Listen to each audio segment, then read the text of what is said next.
我给了 AI 一个需求，让它帮我生成高级牛排餐厅的一个官网，不仅能给我开发出来，它还能帮我直接打通官网的后端。我输入用户名密码后直接登录进去，还可以调整餐厅的菜单内容，或者修改编辑菜谱。掌握好一个关键点，基本这样一套网站开发出来就可以既符合我们的需求，也不需要做过多的修改，然后直接推上线。接下来我们看一下这个过程。首先直接告诉 AI 我们的需求，来看一下提示词。我告诉他帮我开发一个高级餐厅的网站，然后在这个页面上呢有餐厅介绍、菜单，然后在菜单这里边呢，用户可以查看图片、描述，还有这个卡路里相关内容。用户也可以切换查看当季的菜单内容，这是最原始的一个提示词。然后它快速帮我开发了第一个版本。这里面呢，网站的大致架构已经很清晰了，但是内容还需要补充一些，尤其是图片。那既然我的要求呢是开发一个高级牛排餐厅的网站，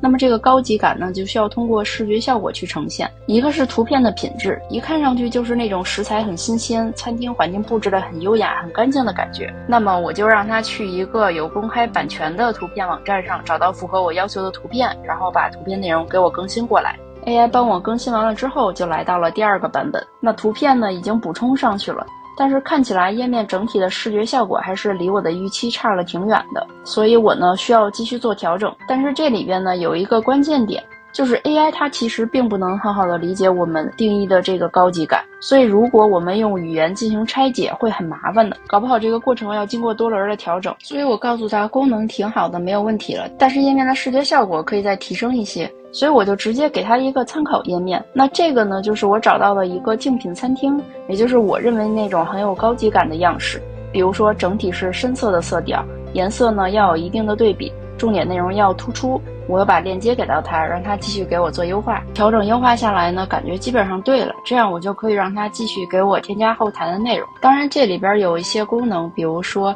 上边的这个精选菜单，之前是周一到周五的这种分类样式，我直接给它改成中餐、晚餐还有酒水饮料了，相对于之前的分类来说更加清晰一些。那么下一步我们就可以去优化后台的页面了。这里边登录进来，在这个网站的后台呢，负责人可以实时的去调整这里边的内容，比如说编辑某一个菜品，删除某一个菜品，或者是添加新的菜品，都可以在后台这里面去完成。我们在这个页面上做的调整基本上也都是功能性的，这样就可以让管理后台这个页面更好的去为我们对于餐厅这个管理或者是运营提供支撑，满足我们的需求。全部的微调都完成之后，就是大家最初看到的这个样子。